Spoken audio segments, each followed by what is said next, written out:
Dr. Rex Martin is a neurosurgeon. He works in lab number 8, but the 8 on the door keeps falling on its side, so he has to fix it. Martin studies brain function. His assistant is stimulating parts of the gray matter connected to the human face with an electric current, and it responds with a certain facial expression. Rex asks the assistant to bring him a brain of a paranoid man, and when the assistant tries to retrieve it from the shelf, he drops the nearby flask with the brain and it cracks up. To Martin, all of these specimens represent personalities. They were once human beings, so it's worth treating them with care. After figuring out whose brain was in the broken jar, Martin orders him to shove it back into the jar and add more gelatin. That way there will be a chance to fix it and use it in research. After this incident, Rex returns to his office and starts dictating a message to his secretary. In the process, he felt uneasy and lost touch with reality for a while. Then Jim Reston came to him. In the old days, they had studied together and had even courted the same girl, but she had chosen Martin. Jim has since prospered. He now works for the Unis Corporation. The company logo is an 8 turned on its side, the symbol of infinity.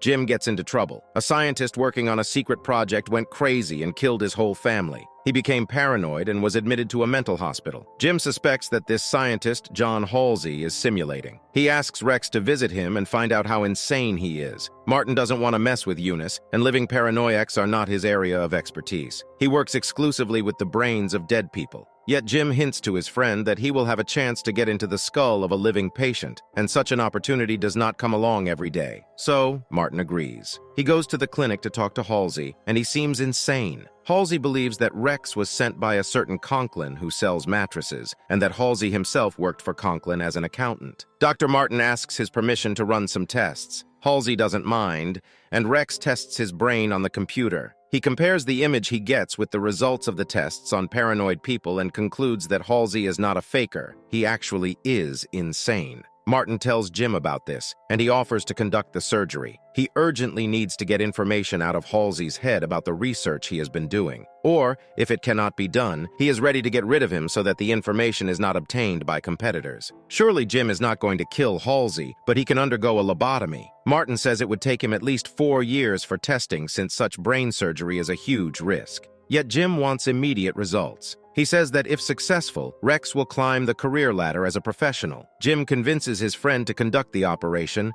but he is not thrilled at the prospect. Walking out of Eunice's office, Martin runs into a homeless man. Rex had a container of the brain in his hands, and the homeless man thought it was his brain and tried to take it away. They got into a fight, and the container with the brain fell out of his hands. Martin tried to catch it and was hit by a car. He was hit by Conklin, a mattress manufacturer. Despite the traces of blood on the windshield, Martin returned to work unscathed. The 8 on the door of his lab had fallen on its side again, turning into the symbol of infinity. Meanwhile, Martin's colleague Ellis was wielding inside. He's doubled his urn-making, and he wants to take over Rex's lab. In doing so, Ellis intends to buy the brains stored on the shelves and use them in his work. Martin tries to stop him, and as a result, the shelves with the jars topple over. At this point, Rex woke up in his house. Dana was sitting next to him, and everything was fine. Martin realized that this dream was caused by anxiety about what he would have to do. He had to cut open Halsey's skull and cure him of his mental disorder. Shortly after this dream, Martin goes to the clinic to see Halsey and asks his permission to dig into his brain. Halsey agrees as this operation is required for the sake of science. The procedure is to be performed in Eunice's office. Before the operation, Martin tells the corporation's board what manipulations he is planning to conduct. Then he goes to the operating room and begins to stimulate various parts of the brain, causing Halsey to have visual hallucinations and involuntary muscle contractions. In the process, he reveals that he is being haunted by a man dressed in bloody clothes. He is the one who killed his family and is now haunting him. Rex asks him to focus on this man, and at this point, he sees the man himself in the corner of the operating room. This treatment allowed him to determine the exact location of the damaged part of the brain and to target it. A few seconds later, Halsey was back to his old self. He was no longer plagued by paranoia and could communicate normally. Seeing the result, Jim began to look for the application of such a technology. He was already dreaming of how Eunice would sell personality change services. At that moment, Martin saw that bloody man again and got scared. However, when he entered the operating room, he realized that there was no maniac there, although Rex found traces of blood on the floor. Martin went to the restaurant to meet his wife and Jim's boss, but he found out at the gate that he had Halsey's wallet. A car chased him on the way, but when Rex stopped, it turned out to be Dana who was driving after him. At the restaurant, he saw the bloody maniac again, but it turned out to be a different man. Martin began to have strange visions and stopped recognizing Jim and Dana, and when they sat at the table, he ruined the evening with his incoherent chatter. When he saw the bloodied man, Rex chased after him. The man appeared to him throughout the way. When Martin arrived home, he saw Jim and his wife making love. He saw the maniac gouging out their eyes, and when he entered his house, Jim and Dana were already dead. Martin came to his senses and saw the murder weapon in his hand. The next moment, he woke up in room 8. He was in a mental institution and was treated by the same maniac who had appeared to him earlier. He tried to make an injection for Martin, but he resisted, and the man had to call the paramedics. After the injection, Rex got worse. The doctor let him examine the room, and it turned out that Martin was Halsey. He was taken to the doctor's office, and then Rex realized that it was his office, but the view from the window differed from the one he was used to. The doctor assured Martin that Rex was a patient, not a doctor, but he did not believe it. Then Jim entered the office. He was a mere clerk and came to say that Mr. Conklin was behind on his payments for Martin's care at the clinic. When Rex asked who Conklin was, Jim told him that Martin worked for Conklin as a bookkeeper until he went crazy. At this point, Rex couldn't take it anymore and ran for his life. He hid in the room where the women were being held. They dragged him into a closet from which Martin could hardly escape. He ran downstairs and found a room with cages where patients were held. Yet when the doctor found him and asked to look inside the room once again, the cages were already empty. The doctor took Martin away for an electroshock procedure, and a second later, he woke up in his room again. Halsey also came in. He tried to free Rex, but a nurse came in, and Halsey had to hide. When Martin looked into the closet, Halsey had no eyes. Just then, he woke up in his room, and Halsey also came in. He tried to free Martin again, but failed once more. He heard a noise outside and hid in a closet. At that moment, Dana entered the room. Martin saw himself on the bed. He had a brain injury from that accident and was in a coma. Then Jim entered the room. He had come to support Dana. Seeing the two of them,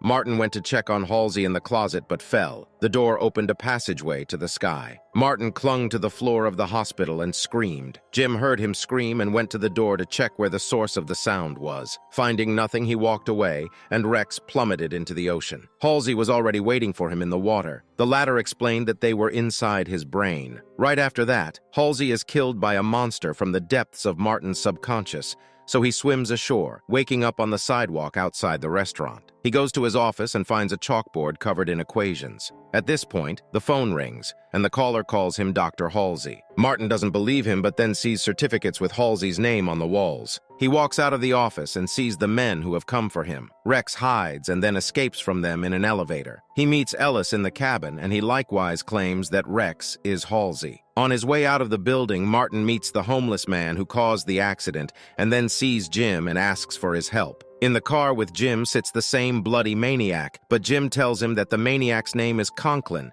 and he works in security for the Unis Corporation. He brings Martin to the company office and performs surgery on his brain. Rex continues to claim that he is not Halsey, and Conklin cites the legend of the Chinese philosopher who could not figure out whether he was a man who imagined himself to be a butterfly or a butterfly who imagined himself to be a man. During the operation, Martin was suddenly transported to the car that had recently hit him. He was racing down the street and did not instantly notice himself stepping out into the roadway. When Rex hit himself, he jumped up on the hospital bed. The doctors were crowding over him, trying to eliminate the consequences of the brain injury, unaware of the visions that were arising in Martin's mind at that moment. Everything that had happened to him since the accident was the result of interference with his brain tissue. Now he came back to reality and saw Dana and Jim behind the glass. They were watching the surgery in progress. The doctor said he had to get inside Martin's brain and see if the effects of the accident could be repaired. At this point, Rex was transported to the psychiatric clinic. Jim and Dana were there too. They were patients.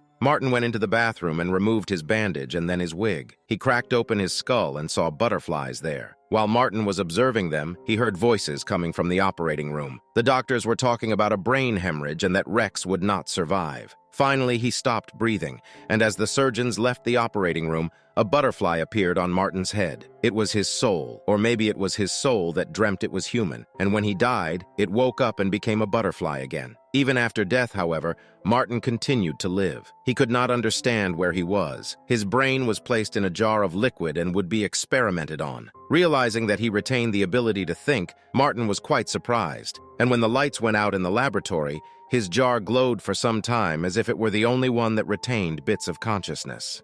And that's where the movie ends. Thanks for watching.